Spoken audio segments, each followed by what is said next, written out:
Okay, this is the pre-show. How you guys doing today? Yeah.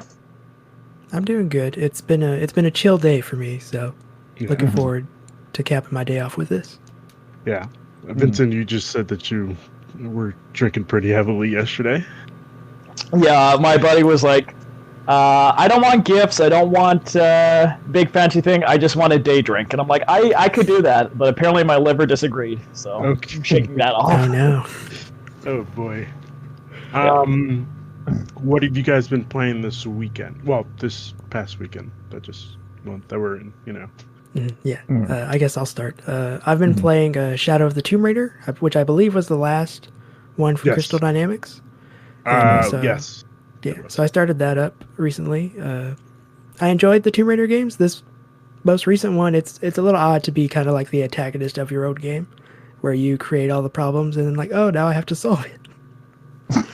So I think that gameplay's still was great though. So for me. I thought it was like, oh, this is Eidos Montreal, like touching something that they should have probably not touched.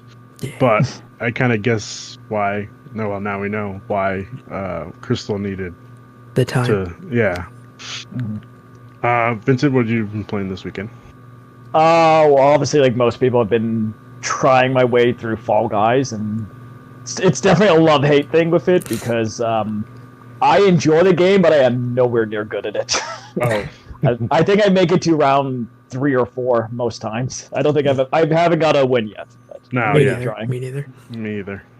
It's very annoying. Mm-hmm. Like I'll have the win.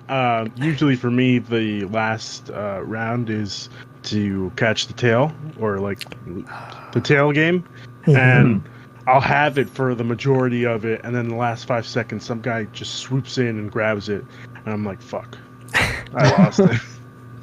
It's really annoying. I've been playing pretty much Fall Guys. I've been playing some Avengers beta. I'm gonna save my thoughts for that for the next, the episode that we're gonna do of talk about Avengers.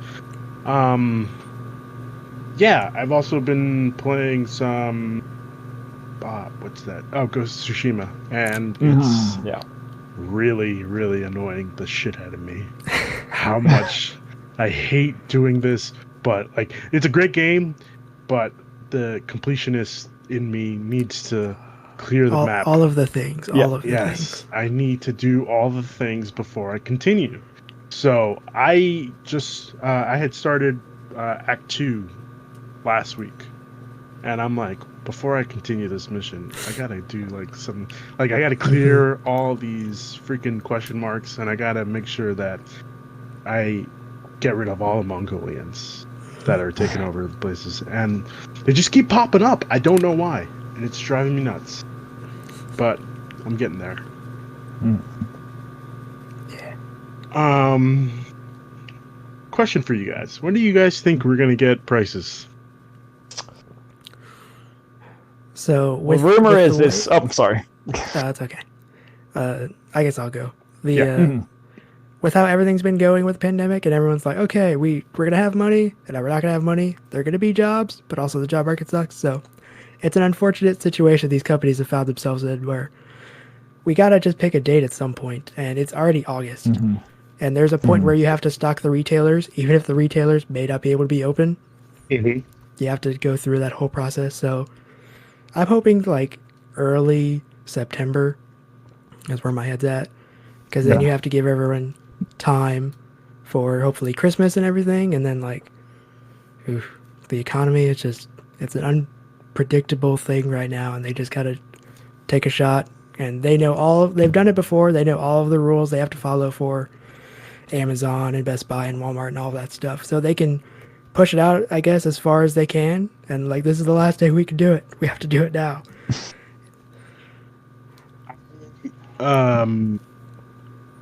Truly believe that we'll get prices in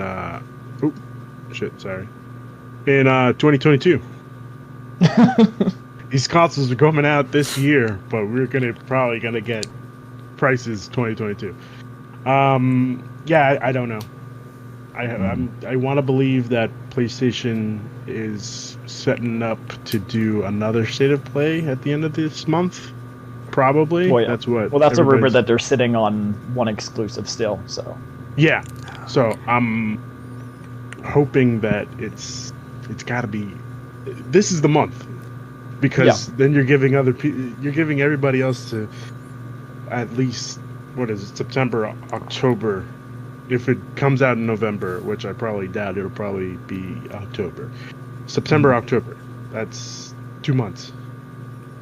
And it's just not enough time. I don't think it's enough time for people to get back on their feet and also save the, I guess, 300 plus. Definitely 300, more than 300. Yeah. But all that money, I don't think it's going to bode well for anybody, especially Xbox. Yeah. Okay, so we're gonna start now. Hello, everybody, and welcome to the Penultimate Conquest podcast, where we talk about video games. This week, we are talking about the PlayStation State of Play that was last week, Thursday, right? I believe so. Okay. Today I have with me Anthony, Hey guys. and I have Vincent with me as well. right. Let's get right into it, guys. First game we saw, Crash Bandicoot 4. It's about time. And man, oh man, it was about time. That trailer looked amazing. What did you think about it, Anthony? I thought it looked great. I got the original Crash Bandicoot Insane Trilogy when it came out, and I haven't beaten it because it's incredibly hard, and like I want to play other things and maybe not as hard. So I jump in and out of it, and I'm still excited for it.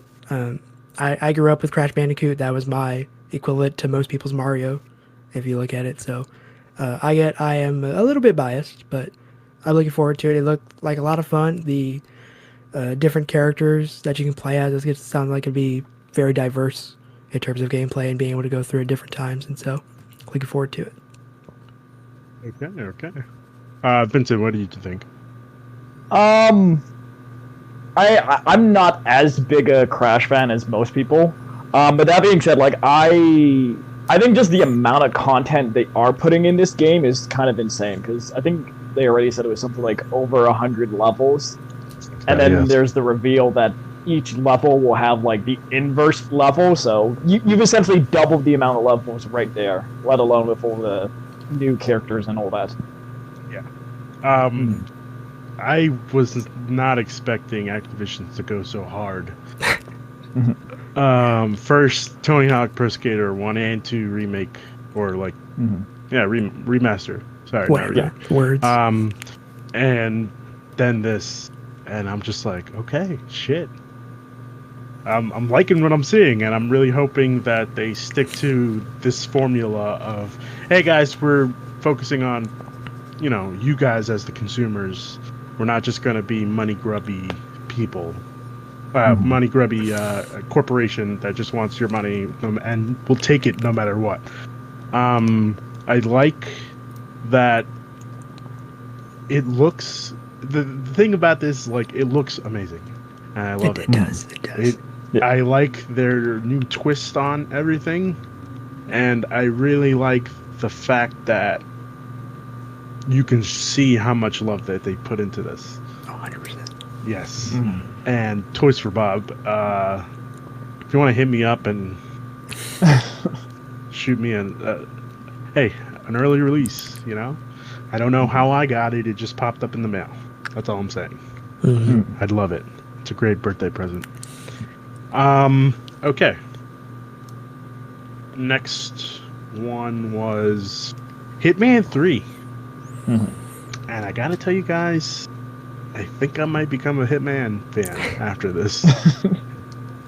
The minute that they said every game, the 3 games were gonna be PSVR mode, I was like, I'm fucking in. I am fucking in. Anthony, what did you think? So for me, I hadn't been playing much of the Hitmans. I know my friend, he loves them so much. He plays all of them. I had been thinking about it, and then like eventually they were on sale at one point, so I got one of them, and I really enjoyed it. I didn't play a lot of it because it was a hectic time for me in my life. But with the VR mode added to it, I am now much more interested in going into that. I'm a big PSVR fan. I've had it since day one, and I've been a big supporter of it. And it's one of those funny things where like video games don't make you murderers, and now there's gonna be the Fox News people like, look, VR assassin. Like, okay, well, like, hold on. Well, I think with Super Hot, it's essentially pretty much the same thing, right? Well, That you're like if they're able killing to people. take in all of the Hitman mechanics from I was hiding, gonna say, like, yeah, all of that, Hitman has that a would be crazy. Well, no, I just meant like if Hitman was, I mean, if Super Hot was like, oh, you're killing geometric shapes that look like people, you would have seen it on the news, you know? But Yeah. Yeah, yes, but you're right. Super Hot's just the gun. Like Hitman, you have the strangle rope, and Yes. I can imagine with the headphones and all that, that's an experience. I don't know Yeah. if it's a relaxing one, but it's an experience. Yes. Benny, what did you think? So unfortunately, I haven't played any of the Hitman, but like I've seen tons of videos on them, and like I do appreciate their pretty much like sandbox approach to stuff. So truthfully, 3 kind of just looks like more of the same, but like it's such a fine product at this point. Like I really don't know how else you would improve the game. Like, it just looks amazing. Like the settings are all beautiful, and it's stunning. Okay. Next one was Braid Anniversary Edition. And I gotta tell you, I didn't even know this was a game. Really? Yeah. I did not know what this was. At first I saw like time like going backwards. The hourglass and like all Yeah, the hourglass, Yeah. and I was like, oh shit, is this what I think it was? And I could have sworn it was another game. I forgot what game I thought it was. I saw the hourglass and I was like, Prince of Persia. that. Yeah. And I was like, there's no way. There's no way. And of course there was no way. Mhm. What did you guys think? For me, I didn't play the original Braid until much later because I didn't know it was a thing originally. Because I think this is one of those Xbox arcade big pushes, and at the time I didn't have an Xbox, and so it passed me by. But I got there was a indie documentary that they made about this game and Super Meat Boy and a couple others, and I discovered it through that. And I was like, oh, let me jump in and try this. I'm not a big platformer, but I enjoyed it a lot, and the amount of detail in terms of the artwork that they're doing now, I think they said it was like 9 pixels for every 1 pixel of the original game, is ridiculous. And then the developer commentary they're adding to it, I thought is going to be such a fantastic thing for not only fans of the games, but also, as they said, people who want to make games at some point in their career, be it for fun or for actual profit. This is going to be a fantastic tool along with something like Dreams that PlayStation has to really get your mind into that sort of thought and everything. It's going to be fantastic. Okay. Vincent? Well, truthfully, like, when it was, like, because I had seen, like, Indie Game the movie, and, like, I know how big a deal Braid was. When it first got revealed, I was very hyped because I thought it was going to be a sequel to Braid, because it's been 10 years or so, so I was very excited, and then I was slightly disappointed that it's just, you know, a HD, you know, remaster, type thing. But that being said, like, I never actually played the original Braid, so I am very excited to actually try it out, and with all the new features and all that, like, it definitely, I'm disappointed it's the sequel, but I'm still really excited to finally check it out.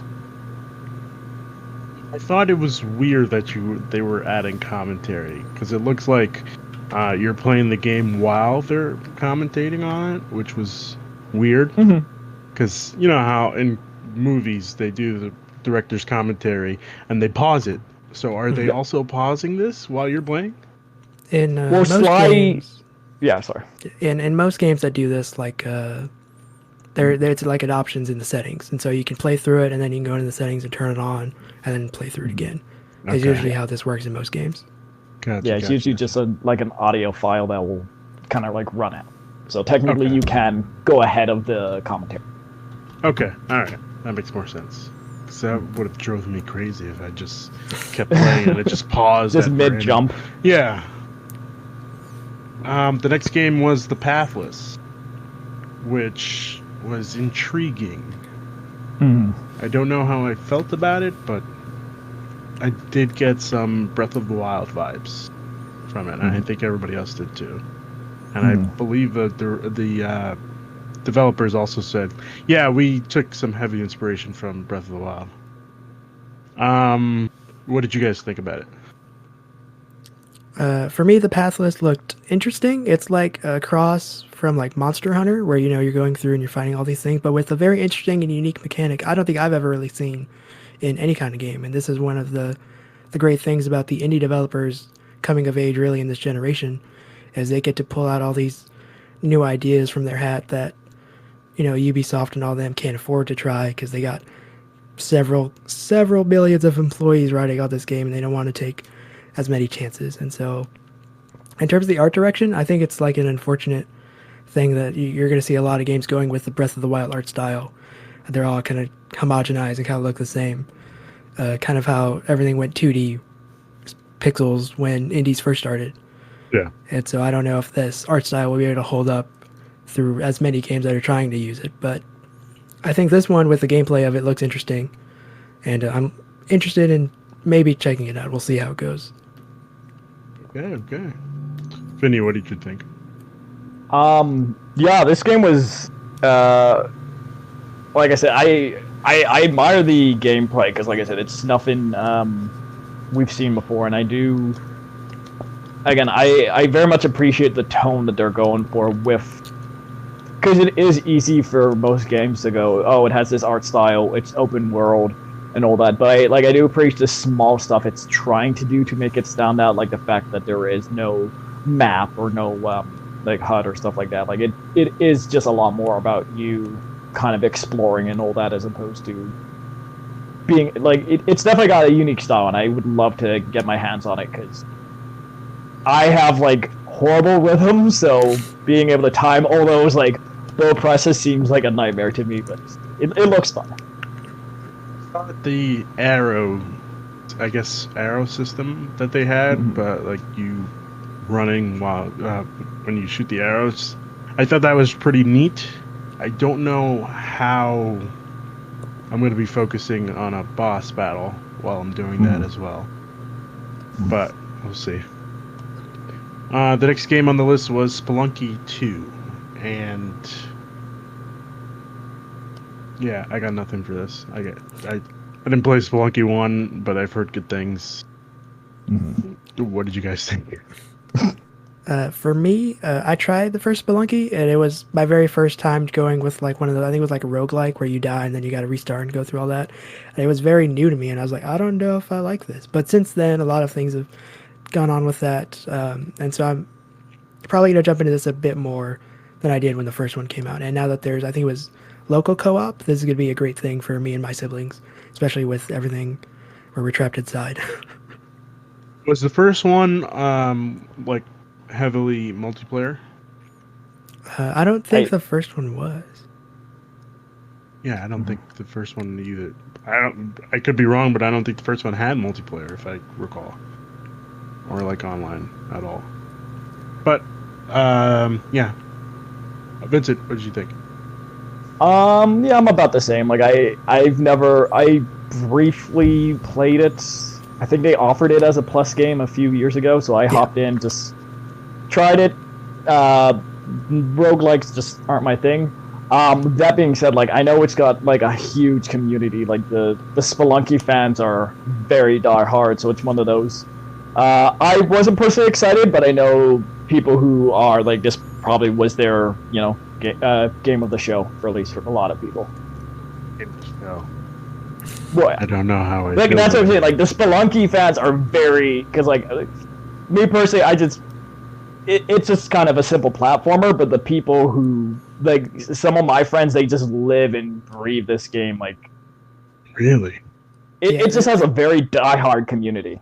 It's big on like YouTube and streaming and all that. So it's like it's just one of those games that people just sit there and play, kind of like Minecraft, where they just again and Exactly. again and again and again. Hmm. To each Okay. their own. Yeah. The next game was the game of the day, I guess, with conflict and intrigue. Aeon Must Die. And man, oh man, it already doesn't look good for this game. That trailer that they put out, I still don't know what this game is. It's about a guy that like is fighting other guys, but I don't really know much about it. I don't think anybody else does. Yeah, with all that stuff coming out from the developers, I just don't see how this game is gonna work out. Like I don't see it working out well for them. What did you guys think? In terms of not knowing what it is, it's a 2D beat 'em up. It has like upgrades and progression in it, and then I think like when you die, you get to decide like do you come back or do you not. But in terms of it probably not doing well, you're right.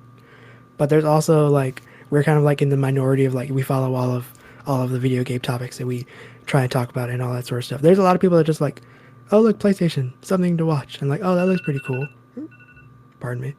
It's okay. And so, yeah, it probably won't do well in terms of coverage, which will probably spread out into people like us who tend to influence their friends, like, pick this up.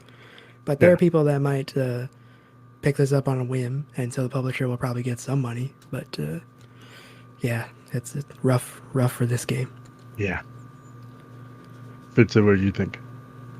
Yeah, like I said, like I'm just even looking at my notes, like I just wrote like anime junk because it's just I compared to all the other trailers which were kind of long and some of them did overstay this welcome. This one was just so quick and fast, like I can't really. It looks fine, but yeah, like I said, aside from that, it really didn't do anything to stand out, even among like the other games.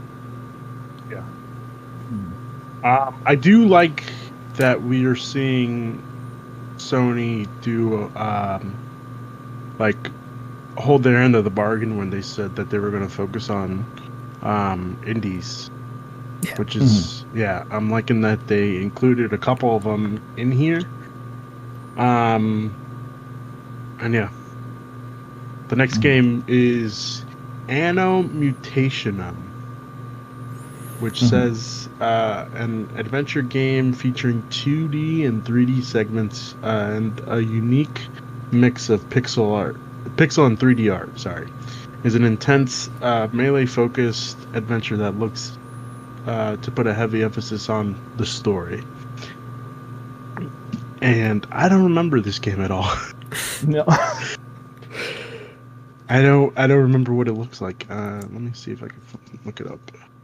This was one where like you explore the world in 3D, I believe, and then when it goes to combat, it shifts to 2D, if I remember right. But okay, yeah. It's an interesting, because like in terms for like a development perspective, that's like a whole two different sort of focuses that you have to have when you're making it, and so, I mean, more work for you. I guess that's kind of like your big selling point, but yeah, we'll see if it works out.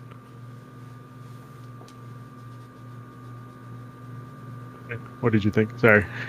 Yeah. Again, this is like kind of the middle part for me personally, where I felt like things kind of dragged a bit. But yeah, it's again that's the plus and the kind of negative to the state of play is, like they said, they're not trying to cater. They're trying to cater for old people. So, again, like I'm sure someone out there is gonna love this game. It just did not speak to me personally. Next game on the list was Bugsnax. And I still don't get the appeal to this game. I don't know what it is. I don't get it. What did you guys think? For me, I was watching the state of play with my younger sister, and she was all in, so I'm probably gonna have this game for her. So I'm gonna experience it vicariously through her, and it'll be interesting. But I just don't know what kind of brain do these people have to come up with this? Because I could just never, in a million years, you're like, you know what? I'm gonna have a game where you're a reporter, you're investigating these creatures that eat things, and then they become what they eat, and then that's a society. It's like, I just don't know. And it's first Question is, person, which was like Yeah. so strange. very strange. My question is, are you also a monster, or are you human? I assumed you were like a Yeah, monster. yeah. Okay, all right. Vinny, what did you think? Well, I love the excuse me, the Octodad games, and this is the same dev, so I was already sold because like they just make such weird and like different games. And I do kind of like that you have a little bit more like it's understanding of like, all right, you're gonna be doing these puzzles, you're gonna be interacting with the villagers and all that. I am still very much like, what is my end goal? Like, what do I really do at the end of the day?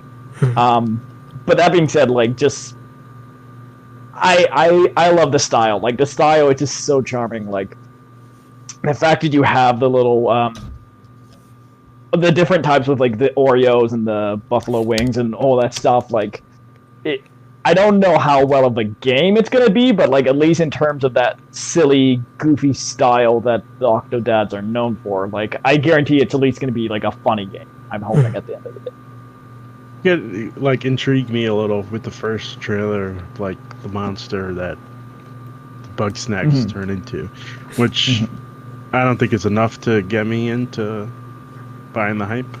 But if it's on sale someday, I'll probably grab it. The next game on the list was Star Wars Vader Immortal, and gotta tell you, I was a little disappointed about this one. I just bought them. No, I didn't just buy them. I bought them on Oculus Quest like a couple months ago, which I think they might do better on Oculus Quest. I don't know why they decided to bring it over so late, but it is what it is. Releasing August 25th, so 16 days away. What do you guys think? For me, I'm a big VR person, like I said earlier, and I was excited for this. I know it was made for the Oculus, which has far more range of motion than the PSVR, and so I know it's going to suffer from that. But I'm not the biggest Star Wars guy, but like there aren't many games where you could swing a sword, fight robots in VR yet. There's a handful, and so it seems like it'll be fun. And I guarantee you, it is very fun swinging that lightsaber. It's real fun. I just don't know how there's certain parts. Well, I mean, it could possibly work. I know the PSVR, you can just move with the one of the joysticks, so it might help. Vinny, what did you think? Truthfully, I had no idea this game even existed, so this was like my first exposure to it. So I don't know how well the Oculus version was received, but just from like a base level, like it's clear that much like Iron Man, they're just trying to give you it's trying to make you feel like Vader. So again, I can't say how the minute-to-minute gameplay actually works, but the fact that I can just shoot lightning out of my fingertips in VR and force pull, like the idea of all that sounds really appealing. Definitely has me intrigued to like check it out. It'd be nice if they just like showed you, like gave you clips of Jedi Fallen Order. Yeah. Like, connected the two worlds. I don't know. I guess. The next one up on the list was Control DLC, and I'm very excited about this DLC. Did you guys like Control? I haven't tried it yet. I got it when it was on sale like a week or two ago, but I'm working my way through some other stuff, and then that'll probably be if it runs, because I know it's been having some reported issues with PS4, base PS4, in terms of frame rate and stuff. Yeah. So I don't know if they've patched that out, or if it's just like it's old, and so when it comes to PS5, it'll just be better. So I'll see if it works on my PS4. If not, I know they announced PS5 support at some point for Control, Yep. and so if it doesn't work for my PS4, I'll just wait till PS5 and then jump in when everything's there. What did you think? Yeah, like me, I haven't played Control either.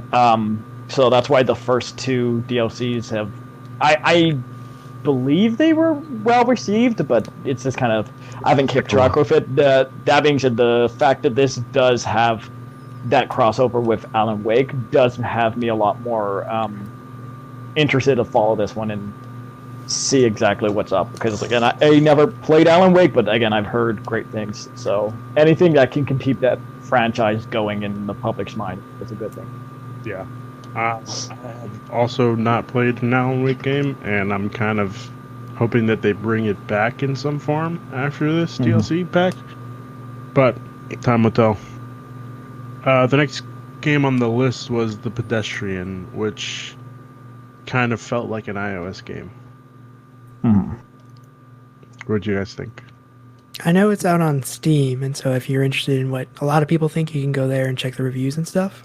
Okay. It's like a 2.5D puzzle platformer sort of thing. Yep. And like you saw in the trailer, you rearrange street signs and you make your way through the environment and everything.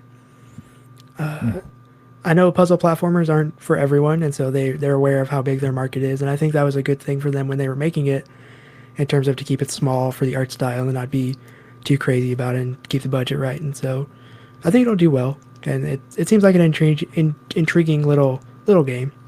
I don't know if it'll be a big 2D platformer success, but I think it'll do well enough for them. Well, it says here on Steam, 97% of the 1,005 user reviews for this game are positive. So that sounds good.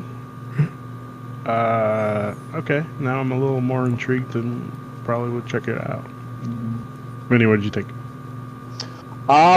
Yeah, like personally, I'm not too big into the puzzle platformers, but I really appreciate the style. Like it reminded me very much of like kind of Echochrome and all that. Like this, it felt very much like a PS3 generation game, it did. which for good and for bad. Like I do miss those games because they had like such unique art styles with like what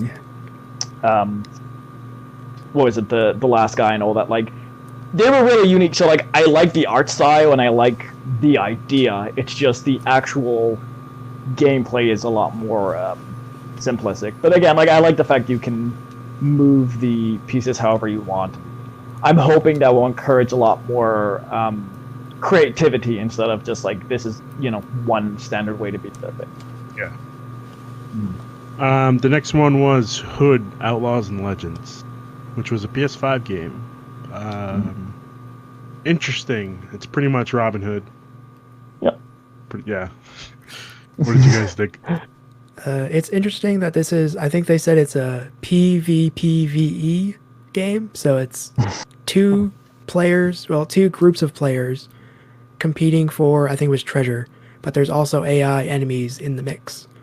And so it'll be like a scramble to get this treasure and then get out and then get your weapons and your cosmetics and your abilities or whatever. But we'll see. It depends on the gameplay for something like that. So, and the community support. But if it's PS5, it might be able to jump out on the train early enough and be like, hey, we're next gen.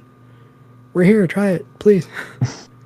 Aesthetically, like, really nice. And I guess that's PS5 stuff. So, interested in what it would be. Vincent, what did you think?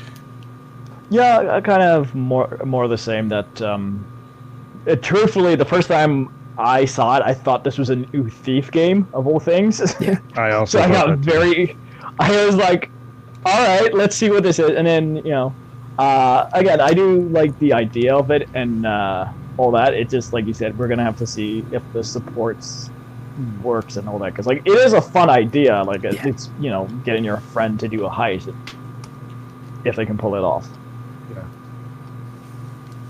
The next game on the list was, quite frankly, I was a little flabbergasted that PlayStation put this on. Temtem, the Pokemon fucking ripoff. And fuck you guys, alright? This game shouldn't be out. I think Nintendo should be suing the pants off of these people. I think Pokemon Company should be like, fuck out of here. We're putting Pokemon on the PS5 now. And if they don't, I don't know, just fuck off, okay? Yeah. What did you guys think? Well, that's one of those interesting things where legally there's like the parody, which is Yeah, the protected, parody and like law. all that stuff. So they're walking like a fine line. Mhm. And I'm sure they have their lawyers like, hey, PlayStation, you have better lawyers than we can afford. Help us make sure we don't cross that small line. And so it's so crazy though, because it's going to be, I think it was like co-op, and you can decorate your house, Yeah. and then just Pokemon, and then it's interesting because with Pokemon Sword, which I thought personally was all right, and I believe the developers were more working to get it up to the Switch standards because they were on DS for so long, Yeah. standard definition with their engine and all that. Then they had to move all the engine up to be able to do HD, and they wanted to do this open world where all the Pokemon are on screen, which I'm sure took development time from the actual campaign, which your character was never involved in. It was just over there, and then the campaign just kind of happened, and then you just, hey, what's going on? Oh, something. Okay, goodbye, Pokemon. So we'll see what this is like, because this is more community based with their online chatting and all that sort of stuff. So we'll see how that goes. MMO, so to speak, which is what we all wanted from Pokemon. And they fucking trashed the game. They had it. They trashed it. I don't know why. Vinny, what did you think? Yeah, again, I don't. There's some of the creatures that like I don't know how they've not been sued yet because I believe there's like the deer from X and Y, and like it looks like the exact same. Like it really looks like they just changed the palette filter and that's it. But yeah, aside from like I'm not really sure who this game is for, especially people who are gonna buy a PlayStation 5 at launch. I'm just kind of curious, like, of all the games they could have done at launch, I don't understand with this one. But like you said, if with launch, we're not really knowing what's at launch right now. I could see this game really exploding because people are gonna beat Miles Morales in like a week or two, and there's not gonna be anything for a while. So then having a big ever-grown game like this, it could actually do really big depending on the player pool. Yeah. This was really wishing that it was Pokemon, but it is what it is. And then there was like a good 15-minute gameplay demonstration of Godfall. And this game is not for me. I really tried to have my mind open for it, and I just... Okay, cool. It looked good, but like, I couldn't get into it. What did you guys think? For me, I'm a big fighting game guy, and this kind of has that similar, you could parry and you can do all your combos and stuff. And so for me, I know my friends are excited about this, which means I'm more enticed to buy it because my friends will be interested in getting into it. So it won't just be me out there alone. And so it'll help with that. But yeah, it seems interesting with the Destiny sort of loot, but not shooting. And so I don't know if there's ever been a multiplayer third-person action game like that. So It's just very weird how... Yeah, exactly. It was a looter slash slasher, I guess. I think it could do well for a launch game. I think it is a launch game, right? Yeah. Yeah. I think it's leaning towards being a Bloodborne, but also with the Destiny roots. And it seems like a lot of developers are like leaning towards games as a service as their next game, which kind of sucks because we won't get the Sony titles that we know and love. Spider-Man. I'm really surprised that Sony hasn't announced a games as a service game, and I'm hoping that they don't do it anytime soon. Mag 2. Yeah, which would suck because they do single player stories so well. But yeah, I'll check it out probably when I got nothing to play on my PS5. Yeah. Vinny, what did you think? Yeah, again, it's like you said, because it is a launch game, there is a little bit more intrigued to see what it is, and I am, like, in theory, it should work because I do prefer, action-based combat opposed to like a shooter. The main thing for me is just I need to know what the hook is beyond gear stats and all that, because once I get like a relatively fine build, I don't typically tend to mess with that stuff. So I'm just kind of wondering what other things are there for you to do, or is it just do different different levels and kind of try and master them and all that. But again, it looks interesting. It's just there's not enough like meat for me to really be excited right now.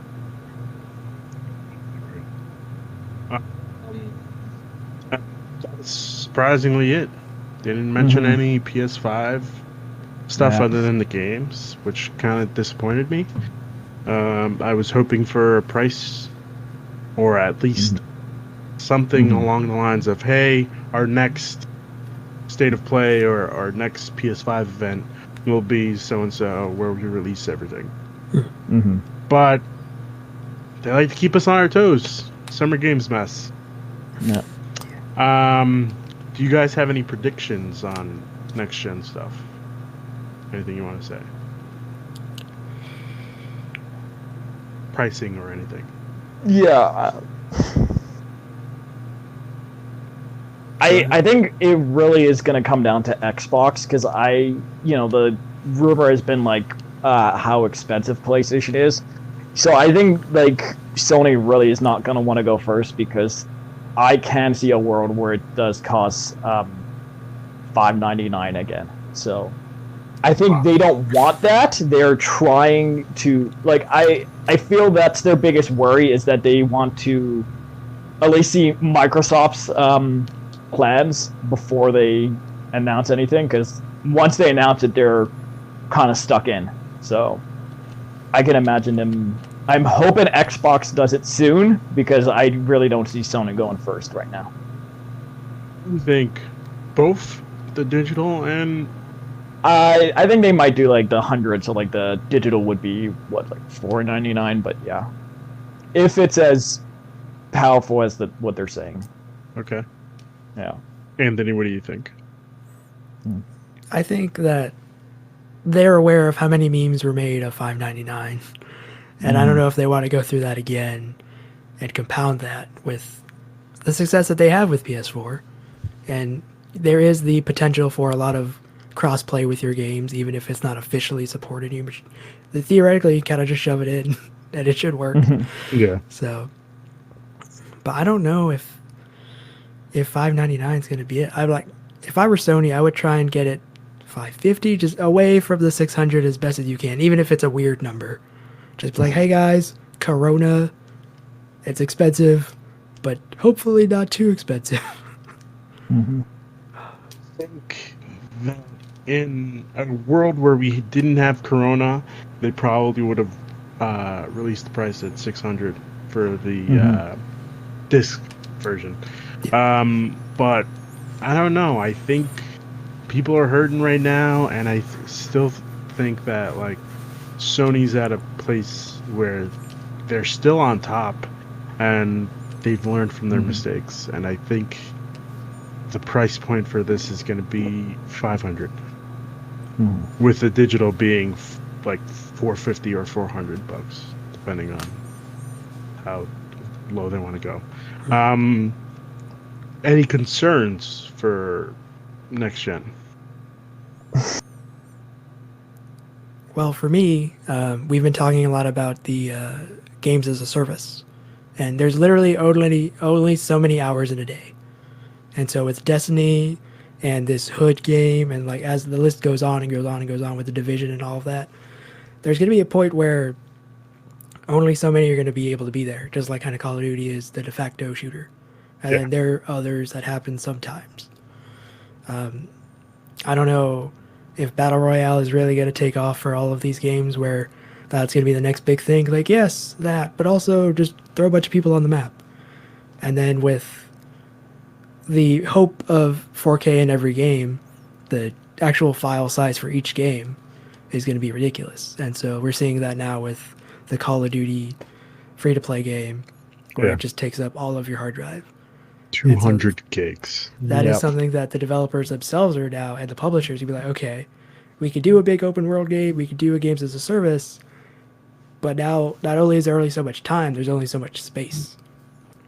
And so I just do not know how all that's going to shake out.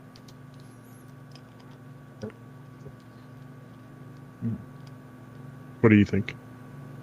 Any, I don't know, just right. I'm very kind of concerned with Sony just because I do think they are trying their best, but they really do have that era of PS3 Sony with like I think like you said they are the biggest console going, and again they were coming off the PS2, which I believe is still number one. It might be number two, but either way, the PS2 was a great success, and that's my biggest worry. Is I don't necessarily am mad with the decisions Sony has made. Like I'm fine with the generations being divided, and I'm fine with essentially like the controller won't work with every single game.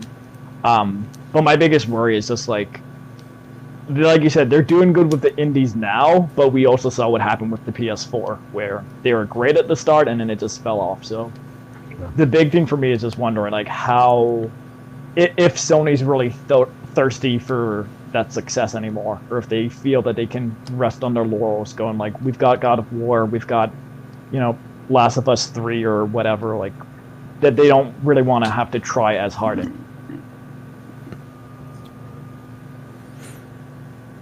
I think my concern is that I just had. I guess I don't have any more concerns.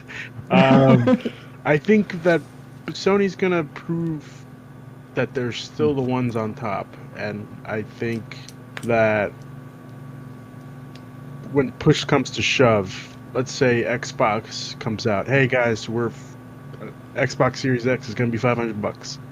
I think Sony's going to realize that the world we're in right now, you need to be with the consumers, even though they're doing stuff that is not with the consumers, with the whole Spider-Man thing and Avengers.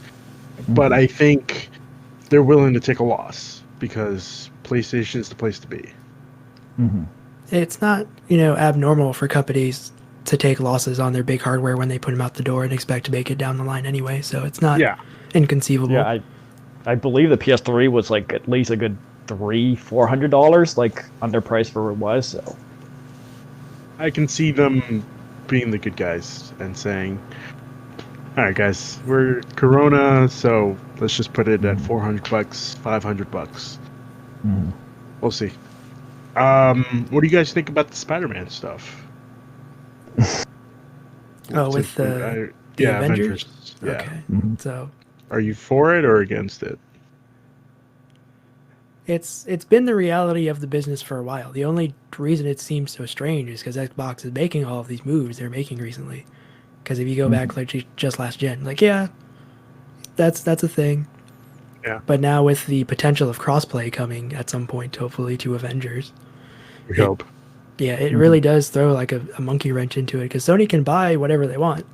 Then the developers have to deal with it, and they're dealing with it now. Yeah. And so I don't know. Going forward, I guess development is expensive, and you need to be able to pay the bills, and it helps to pay the bills before the game's out. So it'll be interesting to see in terms of cosmetics with Spider-Man when he shows up. How much do they go into that before he's potentially on Xbox? Yeah. I think that it's going to be something along the lines of, Sony has Spider-Man, so I guess Xbox will probably have somebody else. That way, like in case there's like a story mission, they swap them. So like, oh, it's Wolverine or somebody along I those thought they had lines. confirmed no more Yeah, there's exclusive no more. characters after Spider-Man. Yeah, it's Yeah. it's a one and done. Spider-Man, and then they pay the bills, and then they're out. Yep. So Oh, well, okay. I Well, think I meant like, Microsoft sets. I wait, think Microsoft specifically said they were offered a character, and they're like, no, we want to be fair. We want to be equal. So I think Xbox had the chance, and they turned it down. yeah, Phil Spencer being Phil Spencer. So some might say that this is their fault then. Boy. Okay. Well, then negate everything I just said.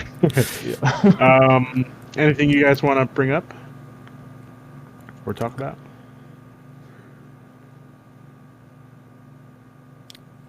with PlayStation Now going into the next generation, do you think Sony's going to change that at all in terms of lining it up closer with the Game Pass model? No. No way in No? hell. I don't think so. I think it's successful for them with the amount of subscribers they have. I don't remember how many it is, but it's a lot of subscribers. I don't think why screw with something that ain't broken, you know? Because I do believe most of the main ones have eventually come there. Like I know Uncharted and Horizon, and I believe Bloodborne are there. So I think they might maybe make it a bit like the turnover a bit faster, but I still don't think they're going to do like day and date. Okay. Vinny, anything you want to bring up? Like I said, I'm just very curious to see how the Spider-Man thing works out, just because, like you said, it does put Sony in this weird spot, because I've seen a lot of people kind of upset that Sony is kind of doubling down. I think at this point their hands are kind of tied if they were to pay that and then kind of just like try and keep it hidden or like a secret. But yeah, like it's one of those things. I'm not opposed to it in theory, because with the whole with Warner Brothers, apparently they're not for sale anymore. But with the whole rumor of that, and Microsoft, like everyone's first thought was, oh, Batman's gonna be exclusive to the thing. So like I understand these deals work. It's just I am curious to see how much this does sway the needle, because if it was any other character, I don't think people would be as upset. If it was something like, hey, Black Panther or Doctor Strange is PlayStation exclusive, people would be upset, but they'd kind of move on with it. So I'm really curious to see how much sway Spider-Man himself as a character has. WB. WB, yeah, they were decided that AT&T decided to probably sell all their game studios, but the IP was never up for sale. So well, not even for that. Like Batman wouldn't, but Mortal Kombat would have, in theory. No, I don't think so. Well, for NetherRealm? Yeah, NetherRealm owns the Mortal Kombat, and so that's what I mean. So if someone bought them, if Microsoft bought them, theoretically, Mortal Kombat could have gone exclusive. Which, again, I personally do not think is a good move, but they had the capital to do it. So yeah. Oh, okay. All right. Anything else that we want to bring up before we wrap up? No. No? Yeah. Okay. Gentlemen, thank you for showing up.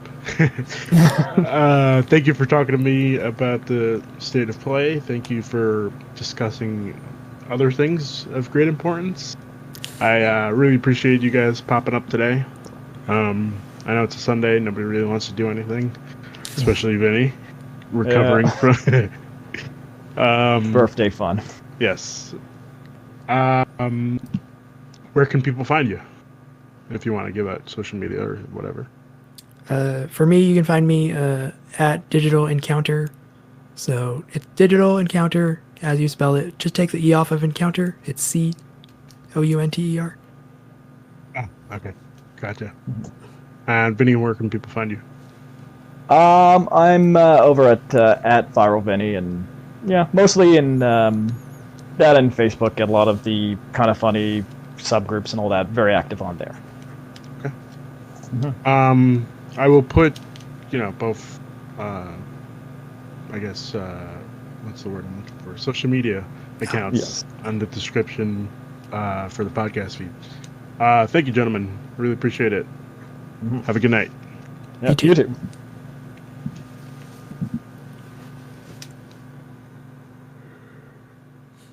Jesus Christ. I'm sorry, guys. You're fine. You're fine. All right.